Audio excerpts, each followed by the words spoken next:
Morning student. Radio activity और nuclear physics 12th class NEET IIT main IIT advance. और अभी हम लोग पढ़ रहे हैं थ्योरेटिकल पार्ट जो है, जो आपके पास पैकेज है रेडियो एक्टिविटी का जो बुक है, उस बुक में लेक्चर 3, 4 एंड 5 जो रेडियो एक्टिविटी पैकेज जो है आपके पास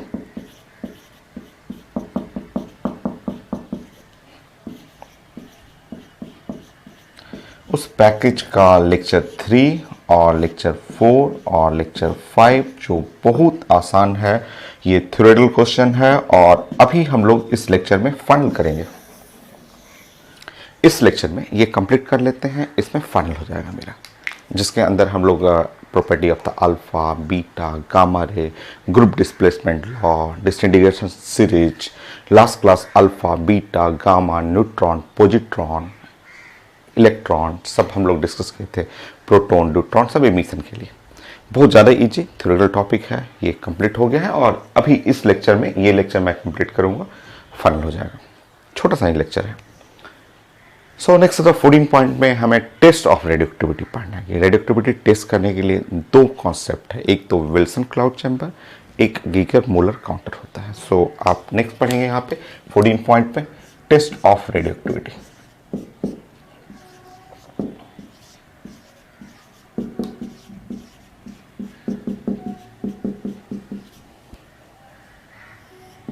सो रेडियो एक्टिविटी का टेस्ट करना है, टेस्ट ऑफ रेडियो एक्टिविटी आपको पढ़ना है। सो नंबर 1 टेस्ट के दो मेथड है, एक पढ़ना है विल्सन क्लाउड चैम्बर।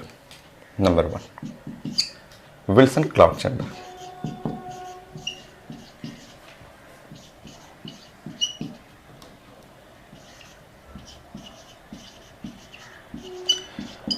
so, इससे आप रेडियो एक्टिविटी को टेस्ट कर सकते हैं, विल्सन क्लाउड चैम्बर। और ये विल्सन क्लाउड चैम्बर है based on ionisation energy of alpha, beta and gamma ray, जो पढ़ चुके हैं आप। सो मैं समझा देता हूँ उसके बारे में। ये कॉन्सेप्ट जो है वो based on ionisation energy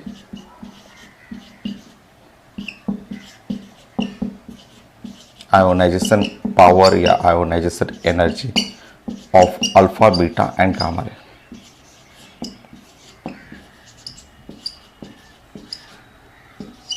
so ionisation energy of alpha, beta and gamma rays के ऊपर बेस्ड है, जिसमें आयोनाइजेशन एनर्जी आप डिस्कस करेंगे।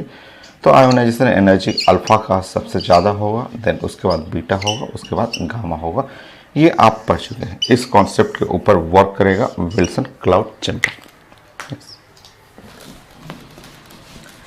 मैं समझा देता हूँ कि ये विल्सन क्लाउड चैम्बर आप भी डिजाइन कर सकते हैं, लैब में भी डिजाइन किया जाता है इसको। दूसरा है गीगर मूलर काउंटर, वो डिजाइन नहीं कर सकते हैं। ये डिजाइन होता है विल्सन क्लाउड चैम्बर, लैब में भी आप बना सकते हैं। जैसे मान लीजिए कोई एलिमेंट आपको मिल गया, मान लीजिए ऐसे छोटा सा, कोई भी इतना छोटा तो बड़ा हो गया, बहुत छोटा सा एकदम पिन का टिप्स जो साइज है उस साइज का कोई एलिमेंट मिला और वो आपसे कोई दोस्त आपको दिया या कोई आपको लैब में कोई टीचर दिए और बोले कि आप टेस्ट करिए कि ये रेडियोएक्टिव एटम है कि नहीं, क्योंकि रेडियोएक्टिव एटम इमिट करता है अल्फा, बीटा, गामा। अब कई लोग सोचते हैं कि sir alpha, beta, gamma emit करेगा, वो बॉडी को किल कर देगा। नहीं, ऐसा नहीं है। ठीक है, किलिंग करने के लिए उसका इंटेंसिटी ज़्यादा होना चाहिए। देखिए, अगर इतना छोटा रेडियोएक्टिव एलिमेंट है और ये अगर अल्फा, बीटा, गामा इमिट कर रहा है और आप खड़े रहेंगे, वो कोई फर्क नहीं पड़ता। बहुत कम इंटेंसिटी है, बहुत कम है। इतना इंटेंसिटी से आपको कोई फर्क नहीं पड़ता। कोई बहुत जब बड़ा साइज का होता है ना, रेडियोएक्टिव एटम इतना बड़ा साइज का होता है और जब बहुत सारा रेडिएशन निकलेगा वो किल करता है। ये नहीं कि मैंने एकदम छोटा सा ऐसे जस्ट कोई एकदम पिन का हेड एकदम इतना डॉट की तरह आपको एक रेडियोएक्टिव एटम दे दिया तो वो डेंजरस नहीं। बड़ा साइज जब बहुत सारा alpha, beta, gamma ray high intensity का रेडियोएक्टिव रेडिएशन इमिट करेगा वो डेंजरस होता है। ये छोटा रेडियोएक्टिव एटम नहीं। जैसे मैं बताया कि एटमॉस्फेयर में हम लोग सांस ले रहे हैं, ये क्लासरूम में, आपके घर में स्टडी रूम है, आपके घर में भी तो रेडियोएक्टिव कार्बन घूम रहा है। आपके क्लासरूम में, आपके स्टडी रूम में पूरा कार्बन 14 घूम रहा है। लास्ट क्लास मैंने रिएक्शन बताया था कि वो कार्बन 14 घूम रहा है, बट वो थोड़ा ना आपको किल कर रहा है। बहुत कम अमाउंट है, बहुत कम है।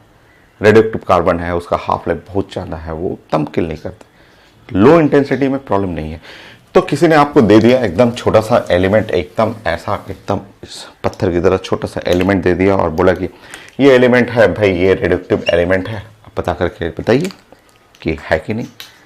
तो जो अगर रेडियोएक्टिव एलिमेंट है इमिट करेगा अल्फा बीटा गामा, वो तो आपको दिखेगा नहीं। रेडियोएक्टिव रेडिएशन तो विजिबल नहीं है।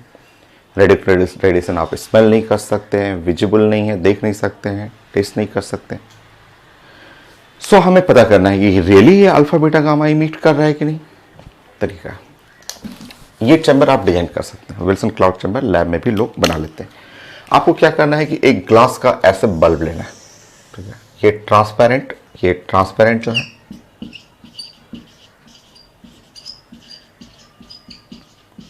ये ग्लास ले लीजिए और ग्लास का एक बल्ब लीजिए, मिल जाता है कहीं भी आप मार्केट में। एक्वेरियम जहाँ पे कलर्ड फिश जो रखते हैं, कलर्ड फिश जो घर में शो के लिए कलर्ड फिश रखते हैं हम लोग, छोटा छोटा फिश, वो उसके यहाँ उनके यहाँ मिल जाएगा। उनके यहाँ एक ग्लास का स्फेरिकल जो होता है वो जार टाइप का मिल जाता है, ठीक है। कैप भी रहता है, बंद भी कर सकते हैं, ठीक है। तो आपको एक ग्लास का ट्रांसपेरेंट आर पार दिखने वाला एक ग्लास का जार चाहिए, बल्ब टाइप का चाहिए। इसमें आप क्लाउड भर दीजिए, खूब सारा गैस क्लाउड। अब क्लाउड ऐसे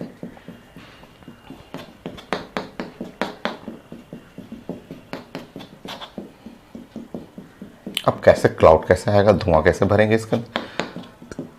क्लाउड धुआं भर सकते हैं आप। धुआं करना है, एकदम स्मोकी कर देना है। तो आपको क्या करना है, एक पेपर कट कर लेना है, छोटा सा पेपर लेना है। पेपर में जस्ट आग लगा लेना है।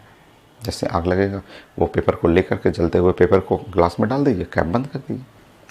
कैप बंद करिएगा तो ऑक्सीजन नहीं रहेगा, बुझ जाएगा, फट से बुझ जाएगा। बुझने के बाद पूरा धुआं छोड़ देगा, पूरा स्मोकी वाइट हो जाएगा, पूरा वाइट कलर का हो जाएगा।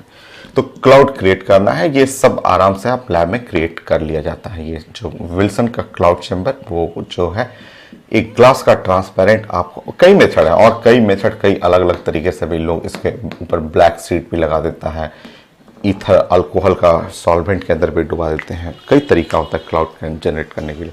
सिंपल मेथड यही है जो हम लोग स्कूल में पढ़ते थे। ग्लास का बल्ब लीजिए, धुआं कर लीजिए। उसमें धुआं करने का तरीका है, जस्ट पेपर ले लीजिए, जला करके डाल दीजिए, फट से बंद कर दीजिए, ऑक्सीजन नहीं मिलेगा, पूरा धुआं हो जाएगा। तो ये विल्सन का क्लाउड चैम्बर होता है। कई लोग उसको बताते हैं कि जैसा एक बॉक्स ले लीजिए, बॉक्स के बॉटम में जस्ट वो लगा दीजिए, ब्लैक कलर का पेपर लगा दीजिए। ब्लैक पेपर लगा करके उसके ऊपर अल्कोहल इथेनॉल होता है, अल्कोहल जो है उससे कॉटन में लगा के उस पर फैला दीजिए, तो वो भी वेपर क्रिएट कर देता है। क्योंकि अल्कोहल जो होता है कि वो लिक्विड है और जैसे ही आप रखिएगा, ओपन करिएगा, वो वेपराइज होने लगेगा, धीरे धीरे वेपर अपना बना लेता है, क्लाउड बनाने लगता है। तो वो भी मेथड है। चलिए फाइनली क्लाउड बनाना है हम लोग को। और जो आपको किसी ने आपको दिया है, आपके फ्रेंड ने कोई एक ऐसे स्टोन्स दे दिया है और वो स्टोन बोल रहे हैं कि ये एक रेडियोएक्टिव एलिमेंट है। तो अब देखिए, अब अगर वो रेडियो एक्टिव एटम है, ठीक है, रेडियोएक्टिव एलिमेंट है या सबस्टांस है, वो अब आपको चेक करना है। तो इस क्लाउड में कुछ सेकंड के लिए खोल के डाल दिए स्टोन, ठीक है। अब चेक कर लीजिएगा। जैसे आप स्टोन डालेंगे 1 मिनट वेट करिए और 1 मिनट वेट करने के बाद देखेंगे कि यहाँ पे आप ऐसा देखेंगे कि इस क्लाउड के अंदर जो धुआं है उसके अंदर से एकदम लाइन मिलेगा, खूब ऐसे डार्क लाइन, खूब डार्क लाइन ऐसे मिलेगा। तो जैसे डार्क लाइन मिलेगा, डार्क लाइन, तो आप समझ जाएंगे कि ओ ये डार्क लाइन दिखेगा, ये चीज़ दिखेगा। ये डार्क लाइन जो दिख रहा है वो अल्फा का होता है, अल्फा।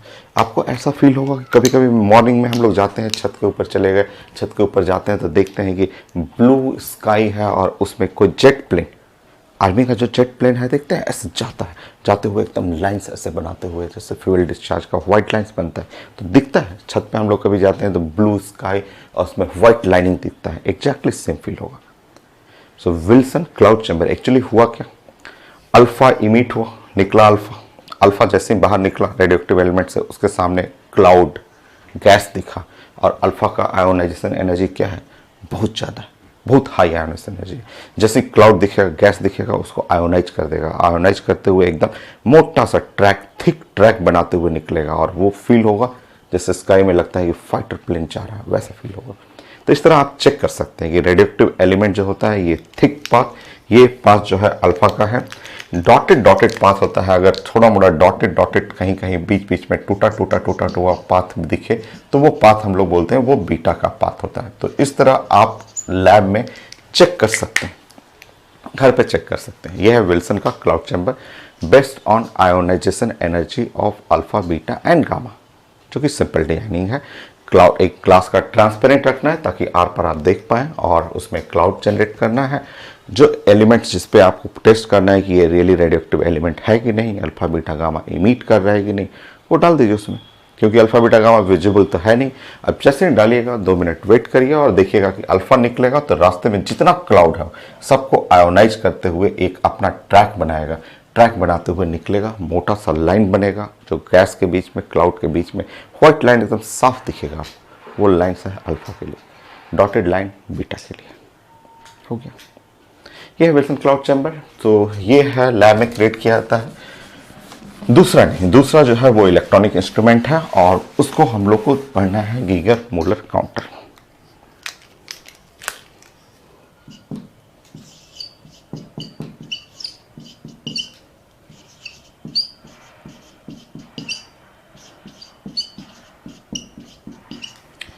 ये लैब में हम लोग नहीं क्रिएट कर सकते हैं। ये इलेक्ट्रॉनिक इंस्ट्रूमेंट है जो कि रेडियोएक्टिव रेडिएशन को साउंड एनर्जी में कन्वर्ट कर देता है। तो ये एक इलेक्ट्रॉनिक इंस्ट्रूमेंट है।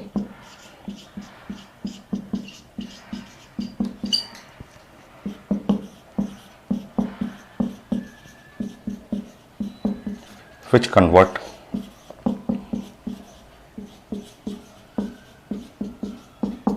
radioactive radiation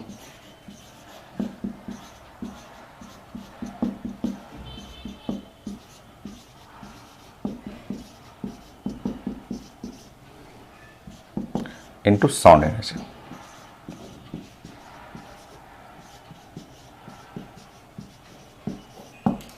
साउंड एनर्जी में कन्वर्ट कर देता है। तो ये एक इलेक्ट्रॉनिक इंस्ट्रूमेंट है। जैसे कि आप एयरपोर्ट या कहीं भी क्राउडेड प्लेस, रेलवे स्टेशन, जैसे आप मेटल डिटेक्टर देखते हैं, वैसा ही एक इलेक्ट्रॉनिक इंस्ट्रूमेंट है जो न्यूक्लियर साइंटिस्ट या जो जहाँ पे भी न्यूक्लियर मटेरियल है, जो भी आप डिफेंस का हो या हॉस्पिटल हो, तो वहाँ टेस्ट करने के लिए ये यूज किया जाता है। तो एक छोटा सा इंस्ट्रूमेंट है, ये इलेक्ट्रॉनिक्स इंस्ट्रूमेंट रहेगा। ऐसा आपका छोटा सा मेटल डिटेक्टर टाइप का इंस्ट्रूमेंट रहता है। जैसे यहाँ पे रेडियोएक्टिव रेडिएशन, आप जैसे कोई रेडियोएक्टिव एलिमेंट रख रहे हैं यहाँ पे और रेडियोएक्टिव एलिमेंट इमिट किया, अल्फा बीटा गामा, जैसे ही वो डिटेक्ट करता है अल्फा बीटा गामा को, अल्फा है, बीटा है, गामा है, तो वो साउंड एनर्जी में कन्वर्ट कर देता है। वो बीप देने लगेगा। वो जैसे जैसे नज़दीक लाइएगा साउंड का इंटेंसिटी बढ़ने लगता है। तो ये साइंटिस्ट लोग रखते हैं, न्यूक्लियर साइंटिस्ट, रिएक्टर के अंदर, न्यूक्लियर रिएक्टर के अंदर, डिफेंस में या हॉस्पिटल में जहाँ पे रेडियोथेरेपी यूज़ किया जाता है। तो वहाँ पे आप इसको टेस्ट करने के लिए गीगर मूलर काउंटर है। सो ये रेडियोएक्टिव एलिमेंट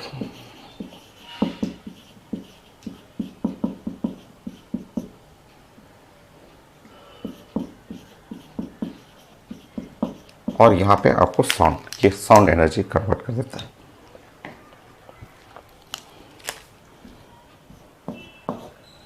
सो साउंड में ये कन्वर्ट करेगा। सो इलेक्ट्रॉनिक इंस्ट्रूमेंट है। इलेक्ट्रॉनिक इंस्ट्रूमेंट जो है वो आप साउंड में कन्वर्ट कर देते हैं। इसके हेल्प से हाफ लाइफ भी कैलकुलेट किया जाता है। हाफ लाइफ भी कैलकुलेट करते हैं। हाफ लाइफ नेक्स्ट क्लास आएगा, पहले भी पढ़ा हुआ।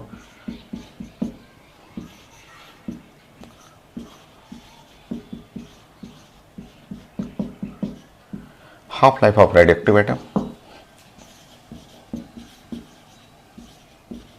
also calculated with help of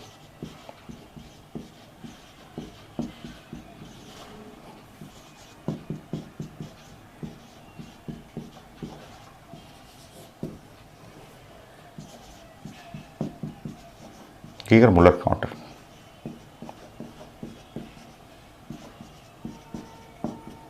तो कंप्लीट थ्योरेटिकल टॉपिक है। So Geiger Muller counter, test of radioactivity हो गया। नेक्स्ट पढ़ना था टाइप्स ऑफ रेडियोएक्टिविटी, और नेक्स्ट टॉपिक, अगले टॉपिक पढ़ने के लिए कुछ यूनिट आपको चाहिए।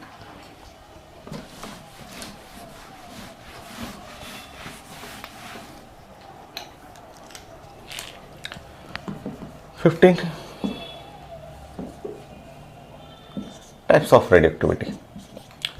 Types of radioactivity is simple. Starting में जो था रेडियोएक्टिविटी नेचुरल रेडियोएक्टिविटी था और बाद में आर्टिफिशियल, बाद में लैब में भी रेडियोएक्टिविटी क्रिएट किया गया, एक एलिमेंट से दूसरा एलिमेंट चेंज होना शुरू हो गया।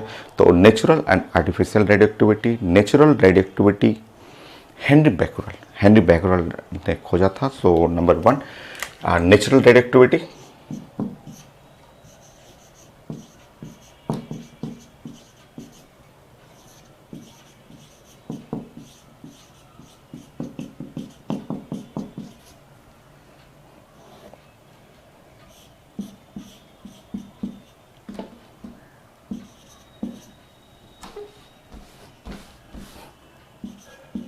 Henry Becquerel.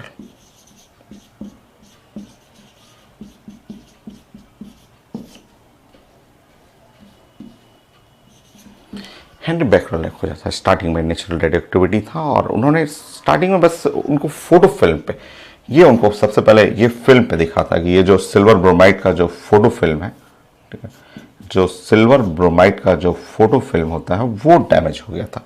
ये सिल्वर ब्रोमाइड आप फोटो फिल्म आप पढ़े हुए हैं कि फोटो फिल्म का जो मटेरियल होता है वो सिल्वर ब्रोमाइड जो फोटो फिल्म है उस पे कोई रेडियम या कोई रेडियोएक्टिव एटम था यहाँ रखा हुआ था। वो फर्स्ट टाइम उन्होंने ऐसा देखा था कि कोई एक रेडियो एक्टिव एटम है, ठीक है, रेडियो एक्टिव एटम है या कोई सबस्टांस है, कोई मटेरियल है, उसमें से वो बोले कि उसमें से कुछ रेडिएशन निकलता है और रेडिएशन निकल करके वो जो होता है वो फोटो फिल्म को डैमेज कर देता है। फोटो फिल्म जो होता है पुराना फिल्म जो सिल्वर ब्रोमाइड फिल्म जो पहले कैमरा में यूज होता था, उस फोटो फिल्म को उन्होंने बोला कि रेडियोएक्टिव मटेरियल है, उसमें से कुछ रेडिएशन इमिट होते हैं जो कि फोटो फिल्म को डैमेज कर देते हैं। शुरू में लोग नहीं जानता था इस रेडिएशन के बारे में, तो इन्होंने अपने नाम पे रखा था। इस सारे रेडिएशन को बैकरल रे कहा जाता था, हेनरी बैकरल का, तो बैकरल रे।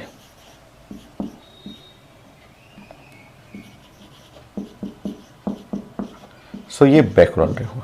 तो स्टार्टिंग में बैकरल रे कहा गया था, बाद में यही चीजें चेंज होकर अल्फा बीटा गामा रे आ गया। तो नेचुरल रेडियोएक्टिविटी हेनरी बैकरल ने खोजा था ना। उसके बाद आर्टिफिशियल रेडियोएक्टिविटी आया, मैडम क्यूरी।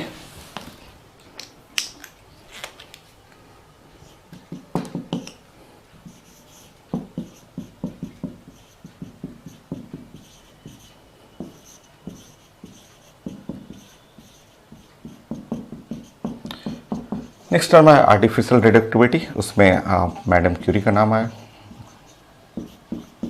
इन्होंने लैब में बहुत सारे एटम को एक एटम से दूसरे एटम में चेंज करना सिखाया कि कैसे आप एक एटम जैसे पोलोनियम को उन्होंने खोजा, रेडियम को एक्सट्रैक्ट किया, प्यूरिफाइड किया, 2 नोबेल प्राइज इनको मिला। तो ये लैब में चेंज करने के बारे में भी बताया इन्होंने कि आर्टिफिशियल लैब में भी आप एक एटम से दूसरे एटम में कन्वर्ट कर सकते हैं। तो ये नेचुरल रेडियोएक्टिविटी, आर्टिफिशियल रेडियोएक्टिविटी दोनों लोग के रिस्पेक्ट में यूनिट रखा गया, यूनिट ऑफ रेडियोएक्टिव डिसइंटीग्रेशन, क्योंकि क्वेश्चन अगले टॉपिक में बनाने के लिए, नेक्स्ट टॉपिक के लिए ये सब जानना है आपको टॉपिक।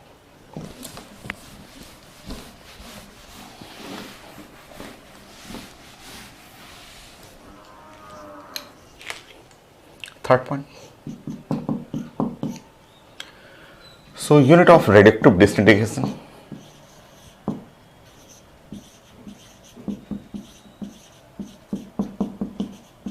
radioactive disintegration,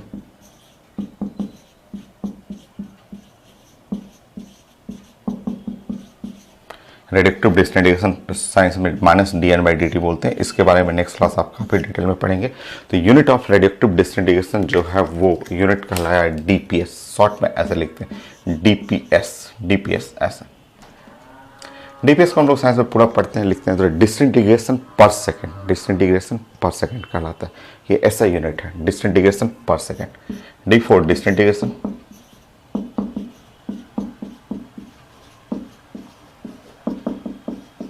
P4 पर, S4 सेकेंड। ये ऐसा यूनिट है। सो डिसइंटीग्रेशन पर सेकेंड ऐसा यूनिट, ये ऐसा यूनिट हुआ डिसइंटीग्रेशन पर second. So unit of radioactivity, radioactive disintegration होता है -dN/dt। इसका यूनिट होता है DPS और इसको आप दोनों फॉर्म में यूनिट प्रेजेंट किया गया दोनों साइंटिस्ट के लिए। सो 1 CI इसको बोला गया 1 क्यूरी। मैडम क्यूरी के लिए 1 curie is equal to 3.7 into 10⁻10 DPS. ये कन्वर्जन आपको सीखना है, क्वेश्चन बनाने में जरूरत पड़ेगा। 1 मिली क्यूरी, अगर आप 1 मिली क्यूरी करेंगे तो 1 मिली क्यूरी 3.7 10⁻7 डीपीएस ये होगा। माइक्रो करेंगे, माइक्रो 10⁻⁻6 होता है ना, तो 1 माइक्रो क्यूरी करेंगे 3.7 10⁻4 करना पड़ेगा, -6 हटाएंगे तो डीपीएस डिसइंटीग्रेशन पर सेकेंड। तो 1 curie, 1 milli curie, 1 micro curie, 1 becquerel, becquerel scientist जो थे उनके रिस्पेक्ट में भी रखा गया। 1 becquerel is equal to 1 DPS, becquerel और डीपीएस बराबर रखा गया। रदरफोर्ड के रिस्पेक्ट में भी रखा गया unit 1 RD is equal to 10⁻6 DPS, क्योंकि ये पढ़ना आपको, आरडी का मतलब 1 रदरफोर्ड। सो रदरफोर्ड के रिस्पेक्ट में भी रखा गया, क्योंकि रदरफोर्ड ही तो फर्स्ट साइंटिस्ट थे जिन्होंने discovery of nucleus, atomic structure, discovery of nucleus और पूरा रेडियोएक्टिविटी तो न्यूक्लियर फेनोमेना है, तो उनके रिस्पेक्ट में भी एक यूनिट रखा गया। तो ये है रेडियोएक्टिविटी का यूनिट, रेडियोएक्टिव डिसइंटीग्रेशन का, जिसकी जरूरत पड़ेगा क्वेश्चन बनाते समय। क्यूरी, मैडम क्यूरी के रिस्पेक्ट में, हेनरी बैकरल के रिस्पेक्ट में और रदरफोर्ड, तीनों लोग के रिस्पेक्ट में। यूनिट ऑफ रेडियोएक्टिविटी ये ऐसा यूनिट है और इन लोगों के नाम से रिलेट करना है। हो गया आपका, ठीक है। टाइप्स ऑफ रेडियोएक्टिविटी इसलिए पढ़ना था आपको। Next,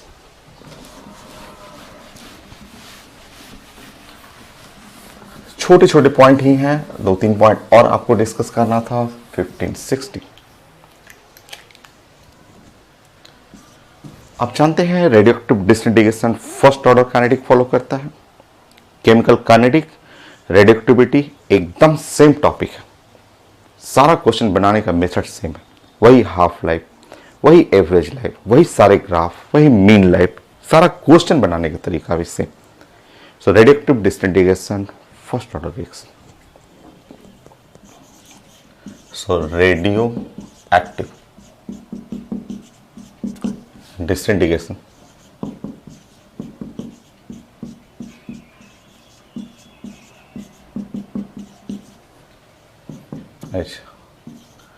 first order reaction.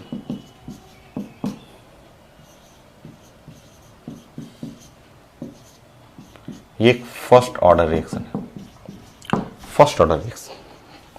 Next class इसके बारे में काफ़ी डिटेल में डिस्कस करेंगे, क्योंकि डिसइंटीग्रेशन ही बचा हुआ है। रेडियोएक्टिव डिसइंटीग्रेशन पे न्यूमेरिकल क्वेश्चन है। सो रेडियोएक्टिव डिसइंटीग्रेशन का मतलब रेट, आप ऐसे बोलेंगे फर्स्ट ऑर्डर का मतलब रेट ऑफ डिसइंटीग्रेशन।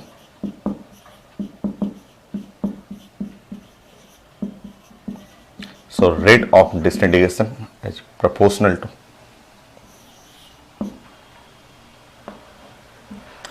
जो भी कंसंट्रेशन होगा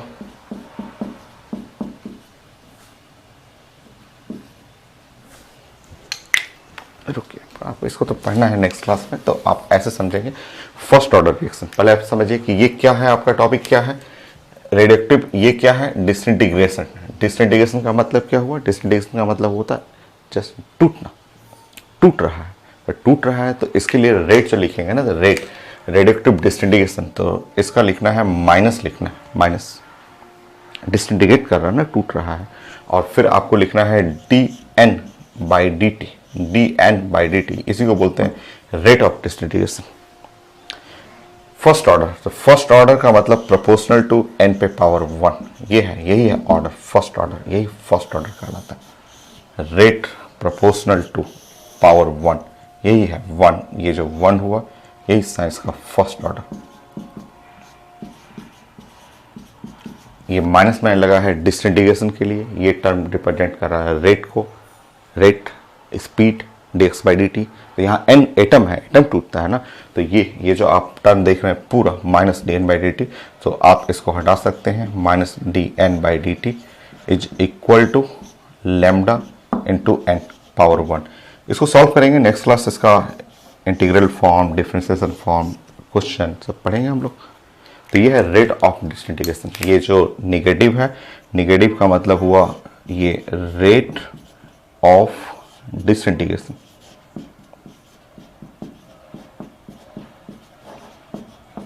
रेट ऑफ डिसइंटीग्रेशन का मतलब decay is equal to lambda into N. ये है रेट ऑफ डिसइंटीग्रेशन।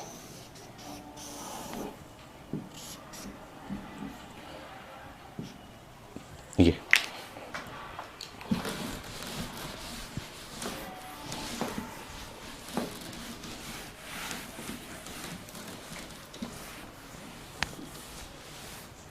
इसके बारे में डिस्कस करेंगे नेक्स्ट क्लास। तो इसी को तो सॉल्व करना है और इसी में लॉ ऑफ डिसइंटीग्रेशन पढ़ना है। ये इक्वेशन सॉल्व करेंगे, इससे half life, mean life, graphical form पढ़ेंगे हम लोग।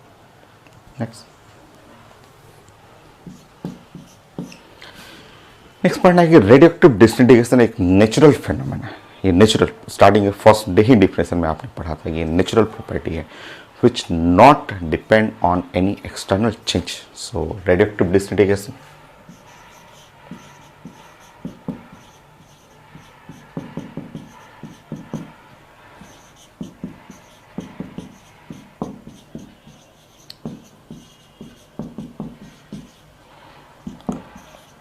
is a natural property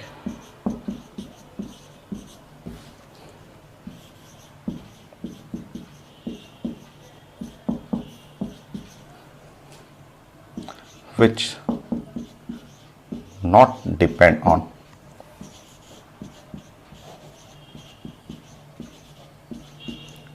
any external change.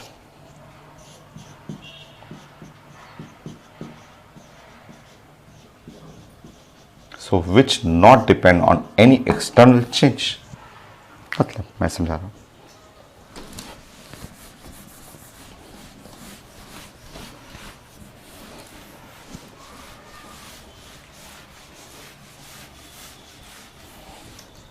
जैसे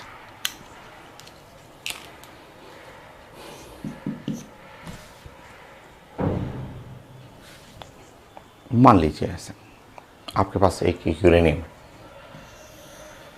यूरेनियम के कई आइसोटोप्स होते हैं। 238 मैंने ले लिया, यूरेनियम 92 मैंने ले लिया, ऐसे। और अभी इसका रूम टेम्परेचर है, मान लीजिए अभी रूम का टेम्परेचर है 25 डिग्री सेंटीग्रेड पे, 25 डिग्री सेंटीग्रेड हुआ। और इसका 25 डिग्री सेंटीग्रेड पे इस यूरेनियम का जो हाफ लाइफ है, ऐसे हाफ लाइफ का मतलब आधा हो जाना। नेक्स्ट क्लास डिस्कस भी करेंगे। नेक्स्ट क्लास हम लोग डिस्कस करेंगे कि जो इनिशियल अमाउंट है, बिग अमाउंट है, उसका आधा हो गया, वो आधा अमाउंट हो गया। तो इसका मान लीजिए हाफ लाइफ है, ये टी हाफ, ये टी हाफ जो है वो हाफ लाइफ हो। हाफ लाइफ पढ़े हुए हैं आप, केमिकल काइनेटिक में पढ़े हुए हैं, वही चीज़ें तो यहाँ पढ़ना है। मान लीजिए इसका हाफ लाइफ जो है वो है 4.5 और 10 पे पावर 9 कुछ ईयर्स होता है इसका हाफ लाइफ वो, ये है। अब बताइए अगर मैं वही यूरेनियम ले लूं और वही यूरेनियम ऐसे ले रहा हूं, 92 ले लिया मैंने और 238 ले लिया, और अब मैं सोच रहा था कि उस यूरेनियम को थोड़ा गर्म कर देता। मैं सोच रहा था कि ले जाता मैं किचन में, थोड़ा फ्लेम जो एलपीजी गैस चल रहा था और इसको थोड़ा गर्म कर लेता, थोड़ा गर्म कर लेता। टेम्परेचर बढ़ा देने का मेरा मन कर रहा है। और टेम्परेचर बढ़ाने के बाद अब मैं जस्ट जाके चेक करूंगा, हाफ लाइफ कैलकुलेट करने के लिए वो ही कीगर मुलर काउंटर है, उस इंस्ट्रूमेंट को लगा के देखूंगा, देखता हूँ कि अभी हाफ लाइफ क्या आ रहा है। तो हाफ लाइफ जो है फिर से मैं कैलकुलेट करूंगा, ये हाफ लाइफ रेडियोएक्टिविटी का। तो पता है हाफ लाइफ एग्जैक्टली सेम रहेगा, एग्जैक्टली सेम। ये एक नेचुरल फिनोमेना है which not depend on the any external change. आप जो चेंज कर रहे हैं, आप क्या चेंज कर सकते हैं? प्रेशर, वॉल्यूम, मास, टेम्परेचर, स्पीड, जो भी आप चेंज कर सकते हैं, उससे रेडियोएक्टिविटी को कोई फर्क नहीं पड़ता, वो नेचुरल फिनोमेना है। सो यहाँ हाफ लाइफ एग्जैक्टली सेम रहा, वो 4.5 इंटू 10 पे पावर 9 ईयर्स ऐसे। तो half life not depend on any external change like a temperature, like a pressure, like amount, like relative speed, कोई फर्क नहीं पड़ता। ठीक है, सो यहाँ पे लिख लेंगे half life not depend on half life जो है और रेडियोएक्टिविटी। मैं इस सेट करता हूँ।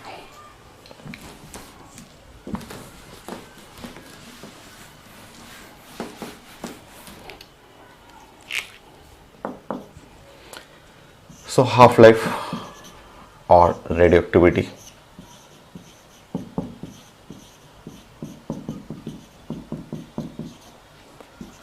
नॉट डिपेंड ऑन टेम्परेचर, क्योंकि टेम्परेचर आप एक्सटर्नल चेंज कर रहे हैं, प्रेशर, वॉल्यूम, मास, जो भी एक्सटर्नल चेंज है, एक्सटर्नल चेंज करने से कोई फर्क नहीं पड़ेगा, वो हाफ लाइफ रिमेन सेम रहेगा। जैसे इस टाइप के क्वेश्चन आता है कि मान लीजिए ये है आपको, ये आपका 100 ग्राम है, 100 ग्राम यूरेनियम है, हाफ लाइफ इतना हुआ, और मैं अगर 100 ग्राम की जगह मैं सोच रहा हूँ इतना बड़ा कर दूँ, ऐसे 500 ग्राम कर दूँ, 500 ग्राम यूरेनियम कर दूँ, बिग साइज यूरेनियम, खूब बड़ा सा यूरेनियम ऐसे कर दूँ, और बिग साइज यूरेनियम आधा होगा तो ऐसा हो जाएगा, इस टाइप का हो जाएगा, बिग साइज यूरेनियम में ऐसा हो गया, इसका आधा हो गया, ठीक है। सो उससे कोई फर्क नहीं पड़ता है, अमाउंट क्या है आपका है, एक्सटर्नल चेंज करना, आप बढ़ा सकते हैं चीज़ों को, घटा सकते हैं, बट वो उसका नेचुरल फिनोमेना है। तो आप यहाँ पे अमाउंट अगर बढ़ा रहे हैं 100 ग्राम, 200 ग्राम, 500 ग्राम, 1 kg, कुछ भी करिए, कोई फर्क नहीं पड़ता है। तो half life of radioactive atom not depend on मास, और वॉल्यूम लिखे ही हैं, नॉट डिपेंड ऑन मास। मान लीजिए इसमें मैं सेकंड पॉइंट में लिख रहा हूँ कि नॉट डिपेंड ऑन मास, मास पे डिपेंड नहीं करता, मास पे, ठीक है, या अमाउंट पे डिपेंड नहीं करता। तो इसका मतलब आप थर्मोकेमिस्ट्री से रिलेट करिए, इसका मतलब हाफ लाइफ क्या हुआ, intensive property, not depend on मास का मतलब इंटेंसिव प्रॉपर्टी। दूसरे टॉपिक से भी जो पढ़े हुए हैं वो लिख लीजिए। So half life is an intensive property.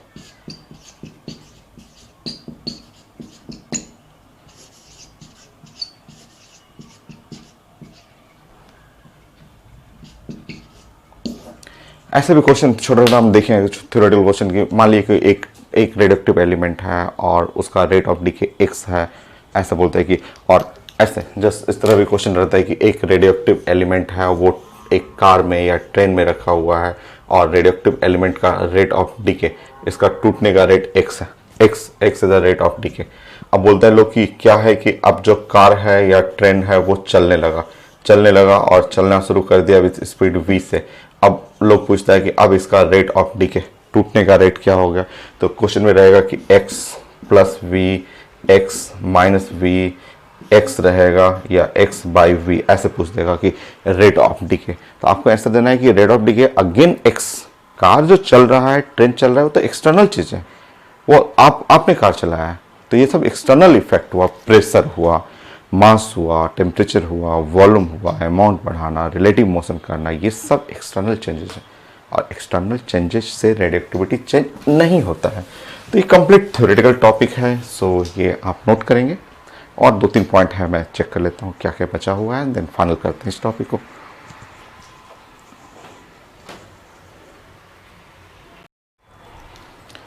So next हो गया है, अब कुछ है नहीं, एक लिस्ट है नंबर ऑफ स्टेबल एटम का, वो लिस्ट तो प्रैक्टिस करने वाला ही लिस्ट है, मैं लिख देता हूँ, जो बुक में लिखा हुआ है वो मैं लिख देता हूँ आपको।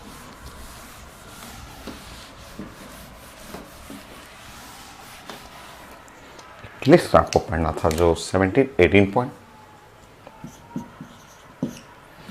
लिस्ट ऐसे बनाना है कि अगर यहाँ पे आप लिख रहे हैं नंबर ऑफ प्रोटॉन,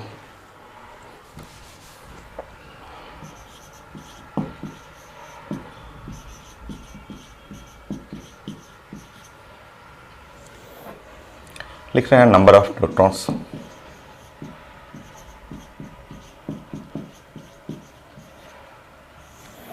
नेक्स्ट आपको नंबर ऑफ स्टेबल एटम,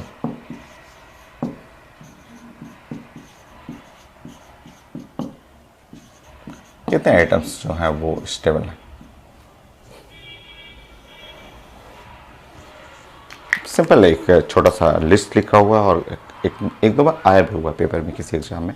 देखिए साइंस का रूल है कि अगर नंबर ऑफ प्रोटॉन इवन, और ये भी जो इवन नंबर रहेगा, ये साइंस में इवन का सेट जो है ना वो सबसे ज़्यादा मिलता है। जैसे कोई एग्जांपल अपने से बना लिया कीजिए, 8 और ये 16 है, ऐसे रुकिए रुकिए, इसका नंबर मुझे बताने दीजिए। ऐसे जो एटम्स हैं, ऐसे एटम्स साइंस में हैं 157 157। और कोई एग्जांपल लेना है तो ऑक्सीजन ले सकते हैं, जिसमें नंबर ऑफ प्रोटॉन्स इवन हो गया और नंबर ऑफ न्यूट्रॉन्स यहाँ पे आप 16 कर लेंगे। सो 16 माइनस 8 करेंगे, 8 और 8 ये भी इवन हो गया, वो भी इवन हो गया, 157 हो गया। तो ये जस्ट एक लिस्ट है कि मैक्सिमम एटम ऐसे मिलेंगे आपको। अच्छा, ये हुआ इवन। अगर मैं यहाँ पे इवेंट कर लूँ और यहाँ पे ये नंबर अगर ऑड कर दूँ तो ऐसे न्यूक्लियस, ऐसे एटम साइंस में जो है वो 52 है। ठीक है, इवन और ऑड वाला 52। कोई एग्जांपल जो इवन हो और ऑड हो, तो यहाँ पे मैं देख ले रहा हूँ कि इवन नंबर, यहाँ पे इवन नंबर नीचे में और ऊपर में ऑड नंबर। तो ऐसे ले लेते हैं कोई ऐसा एटम्स जो है कि इवन है, जैसे आपका ऑक्सीजन हो गया, बेरिलियम ले सकते हैं, बेरिलियम ले सकते हैं ऐसे। हाँ, ये एग्जांपल आ जाएगा। तो बेरिलियम है जैसे 4 है और 9 कर लीजिए, चेक करिए तो ये number of proton 4, number of neutrons 5, odd number आ गया। ठीक है, सो ऐसे एटम्स पूरे साइंस में 52 हैं। ठीक है, नेक्स्ट नाउ ऑड अगर मैं ले लूँ और यहाँ पे इवेंट कर दूँ, ऑड इवेंट का नंबर जो है साइंस में नंबर ऑफ स्टेबल में 50 आता है। कोई ऑड इधर ऑड लेना है, इधर इवन लेना है। तो बोरन मैं लेना चाह रहा था कि बोरन 5 और 11 कर देता। बोरन 5 11, 5 ऑड नंबर आ गया और घटाइएगा 6 इवन नंबर आ गया। तो वो अपने से एग्जाम्पल कुछ अपने से बना सकते हैं। और सबसे कम एटम साइंस में बोला गया है कि सबसे कम एटम ऑड वाले जो है ना, number of proton odd, number of neutron odd, ये सबसे कम मिलते हैं। तो ये हुआ 5, ओनली 5 है, जिसमें नाइट्रोजन आप ले सकते हैं 7 और 14 ऐसे। तो इस तरह साइंस का जो रूल बना कि अब आप जोड़ेंगे तो total number of stable atom आप जोड़ लीजिए। So total number of stable atom, so total number of stable atoms आप देखना चाहें साइंस में तो ये आप जोड़ लीजिए, ऐसे जोड़ लीजिए। तो यहाँ पे 7, 9 और 5, 4, 1 और 2, 64। एक बार फिर से, सो 9 और 10 1 हुआ और 15 और 16 264। अब कई लोग पूछते हैं कि सर 264 कैसे हो गया? पीरियोडिक टेबल में तो आपका 105 ही एटम है, 105 है, 106 है, चलिए 110 कर लीजिए, ये 264 कहाँ से आ गए? तो इसमें आइसोटोप्स भी इंक्लूड है, आइसोटोप्स भी इंक्लूड है इसके अंदर। आइसोटोप्स इंक्लूड का मतलब आप जिस रूम में, इस रूम में जहाँ सांस ले रहे हैं, आप जान रहे हैं कि आपके स्टडी रूम में जहाँ आप बैठे हुए हैं, आप पढ़ रहे हैं, आपके रूम में कार्बन 612 भी है और आपके रूम में कार्बन 614 भी है। ये तो इसमें ये दोनों काउंट हो रहा है कि कार्बन 14 रेडियोएक्टिव कार्बन है बट स्टेबल है, बहुत कम हाफ लाइफ होता है भाई, कई सालों लग जाता है, हजारों साल लगता है इसको टूटने में। तो ये एक टाइप का स्टेबल ही मानते हैं हम लोग। तो इसमें सारा आइसोटोप्स इंक्लूड किया गया है, सब आइसोटोप्स भी है। पीरियोडिक टेबल में तो सिर्फ प्योर एटम लिखा हुआ है बट इसके अंदर आइसोटोप्स भी इंक्लूड किया हुआ है, इसलिए ये आया है। आपको सेट जानना था कि even number of proton neutron सबसे ज़्यादा एटम है और ऑड के एटम सबसे कम है साइंस में। नेक्स्ट,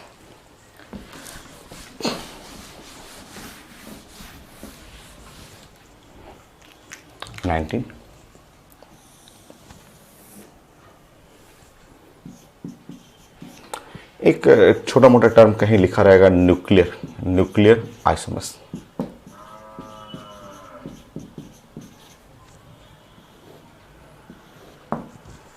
देखिए न्यूक्लियर आइसोमर्स में मान लीजिए मैं ऐसे एक ब्रोमीन कर लिया, मान लीजिए मेरे पास ब्रोमीन है, जैसे एक एग्जांपल ले रहा हूँ 35 है और 80 है, और इस ब्रोमीन का हाफ लाइफ मैंने कैलकुलेट किया, और हाफ लाइफ कैलकुलेट किया तो ये 5 डेज आया। जस्ट मैंने अपने मन से कुछ एग्जांपल ले लिया। एक और ब्रोमीन लिया, ठीक है, एक और ब्रोमीन लिया और इसका भी 35 है और एटॉमिक वेट 80 है, और जब इसका मैंने हाफ लाइफ कैलकुलेट किया तो पता चला कि इसका हाफ लाइफ तो 6 डेज आ गया। ठीक है, तो यही साइंस के ये दोनों जो होगा यही कहलाएगा न्यूक्लियर आइसोमर्स, यही है nuclear isomers. 2 atoms having same atomic weight, same atomic number, same number of neutron, but different half life. They are called nuclear isomers. ठीक है, so nuclear isomers. कोई भी अपने मन से कोई एग्जाम्पल बना लीजिए और बोलिए कि ये न्यूक्लियर आइसोमर्स हो गए। डिफाइन कर लीजिए, अपने से डेफिनेशन बना लीजिए।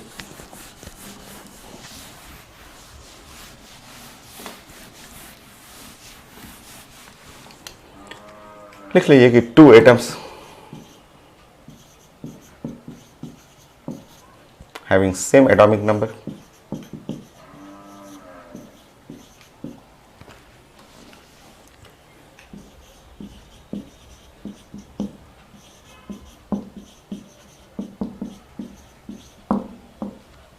same atomic weight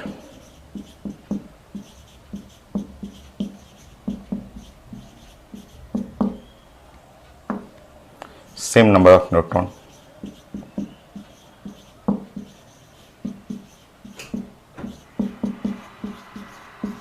but different half life। ठीक है,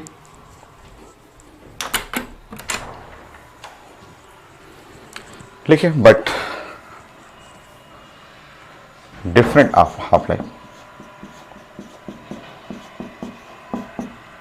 half life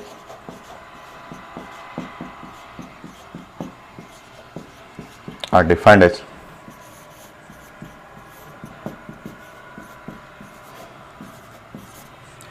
nuclear isomers।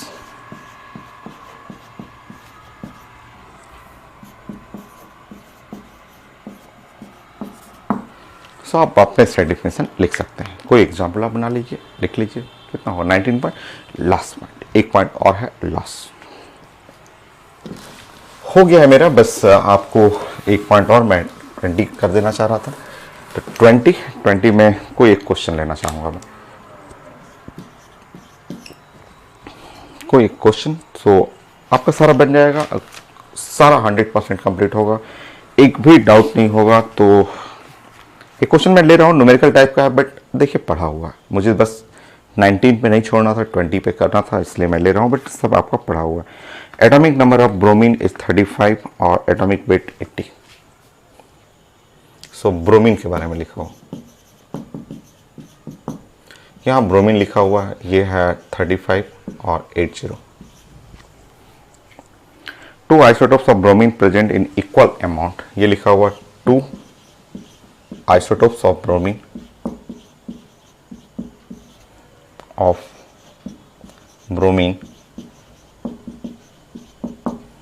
present in equal amount, ये लिखा हुआ।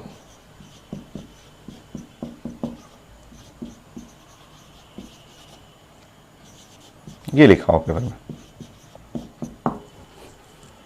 नेक्स्ट,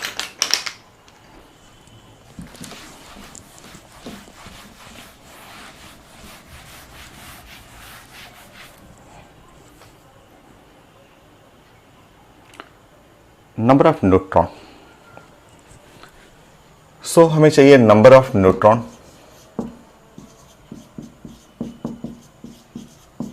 इन first isotope,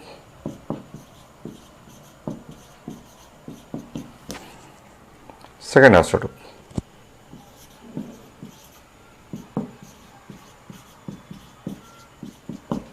first isotope, second isotope.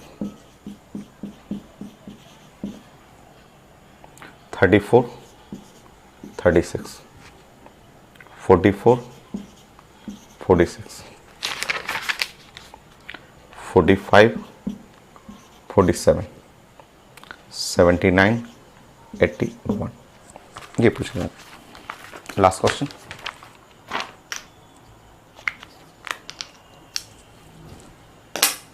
देखिए आपका ब्रोमीन है और लिखा हुआ 2 isotopes present in equal amount, दोनों में इक्वल अमाउंट है, 50-50। आइसोटोप्स में आप जानते हैं कि आइसोटोप्स में ये टर्म तो सेम रहेगा, मतलब ब्रोमीन है आपका, पेपर में लिखा हुआ ब्रोमीन 35 और 80, और इसके 2 आइसोटोप्स में यहाँ रहेगा ब्रोमीन 35 और यहाँ A1 कर लेंगे, और दूसरा आइसोटोप्स ऐसे प्रेजेंट करना आपको।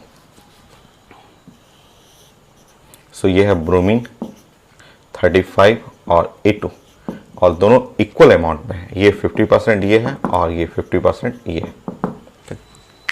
अगर 50-50% है तो आप आइसोटोप्स का रिजल्ट जानते हैं, रिजल्ट आप पढ़े हुए हैं। क्या रिजल्ट था आपका? सो रिजल्ट आप पढ़े हुए थे कि एवरेज एटॉमिक वेट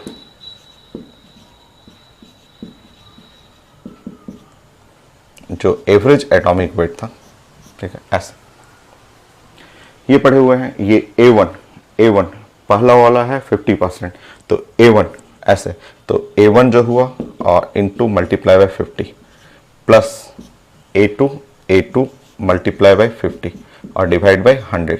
आप आइसोटोप्स का रिजल्ट पहले पढ़ा हुआ है क्लास में, एटॉमिक स्ट्रक्चर में और कई जगह पढ़े हुए हैं, आइसोटोप पीरियोडिक टेबल में पढ़े हुए हैं। एवरेज कितना है? एवरेज है 80। वो 50 कॉमन ले लेंगे और यहाँ हो जाएगा A1 प्लस A2 बाई 2, मतलब A1 प्लस A2 जो आएगा atomic weight, A1 plus A2 जो आएगा वो 160 आ जाएगा। हो गई? अब चलिए मैच कराते, मैच करा के देखते हैं, ठीक है। सो हमें नंबर ऑफ न्यूट्रॉन चाहिए, नंबर ऑफ न्यूट्रॉन। तो अगर ऑप्शन ए ले रहे हैं, मैचिंग करते हैं। ऑप्शन ए देखिए, चेक करते जाइएगा, मैं ऊपर से यहाँ पे कर रहा हूँ, नंबर ऑफ न्यूट्रॉन मैच करना है। ऑप्शन ए अगर लेंगे तो ऑप्शन ए में ब्रोमीन और यहाँ ब्रोमीन लेंगे और यहाँ पे 35 ये तो फिक्स है, ये 35 फिक्स है ऑप्शन ए। तो 35 और प्लस अगर नंबर ऑफ न्यूट्रॉन है तो ये 34 लिखेंगे हम लोग, और 35 प्लस 36 लिखेंगे ऐसे। और अब ये रिप्रेजेंट करेगा A1 को और ये रिप्रेजेंट करेगा A2 को। तो A1 प्लस A2 अगर आप जोड़ेंगे यहाँ पे तो ये हुआ 70 और ये इसके साथ इसको जोड़ेंगे तो 70, 140 आ रहा है, नहीं आ रहा है। यहाँ पे आप जोड़ के देखिए, यहाँ पे आप जोड़ेंगे तो ये है A1, क्योंकि न्यूट्रॉन का नंबर प्रोटॉन न्यूट्रॉन नंबर जो होगा A1 हो गया, A2 हो गया, तो यहाँ जोड़ेंगे तो A1 प्लस A2 जोड़िएगा 140 आ रहा है। नहीं है, नहीं, अब तो ऐसे पता चल गया है बी है। फिर से आप बी को चेक कर लीजिए, ब्रोमीन 35, बी को चेक करेंगे तो 35 प्लस 44, तब ना आपका एटॉमिक वेट आएगा। एटॉमिक वेट क्या होता है? Number of proton plus number of neutron.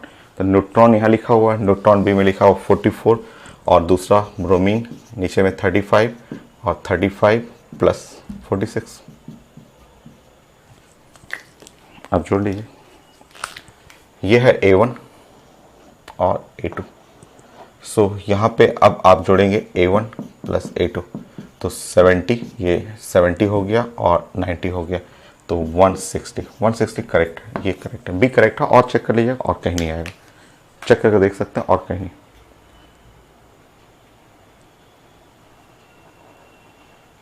45 और 47 नहीं, ये नहीं आएगा, ये जोड़ के देख लीजिएगा, नहीं आएगा, ये भी नहीं आएगा। सो ये फाइनल, ये अब आप अपना पैकेज से लेक्चर 3 और लेक्चर 4, लेक्चर 5 ये कंप्लीट कर सकते हैं। एक भी कहीं कोई डाउट नहीं होगा, एक सिंगल डाउट नहीं मिलेगा आपको, ठीक है। आप पूरा कंप्लीट किए हैं, लेक्चर पढ़े हुए हैं, नोट्स बनाए हैं, तो कहीं कोई डाउट नहीं होगा। नेक्स्ट क्लास फिर लेक्चर 6 और 7 का प्लान करेंगे। लेक्चर 6, 7 न्यूमेरिकल है, कंप्लीट न्यूमेरिकल है। पहले मैं थ्योरी पढ़ा दूंगा, ग्राफ डिस्कस कर दूंगा, वही सारा चीज़ें हैं जो केमिकल काइनेटिक में zero order reaction, first order reaction, second order reaction, जो ग्राफ आप पढ़े हुए हैं सब कुछ तो वही है। क्वेश्चन तक दिखेंगे सेम रहेगा। कुछ आईटी क्वेश्चन बहुत अच्छे हैं इसमें, बहुत ही अच्छे आईटी का एडवांस क्वेश्चन है। कुछ क्वेश्चन है जिसको आपको बनाएंगे हम लोग, उसका आईटी एडवांस का कुछ अलग प्लानिंग करके फिर हम लोग 10 क्वेश्चन जो बहुत एकदम अच्छे क्वेश्चन है वो डिस्कस कर लेंगे। सो नेक्स्ट क्लास नया थ्योरी फिर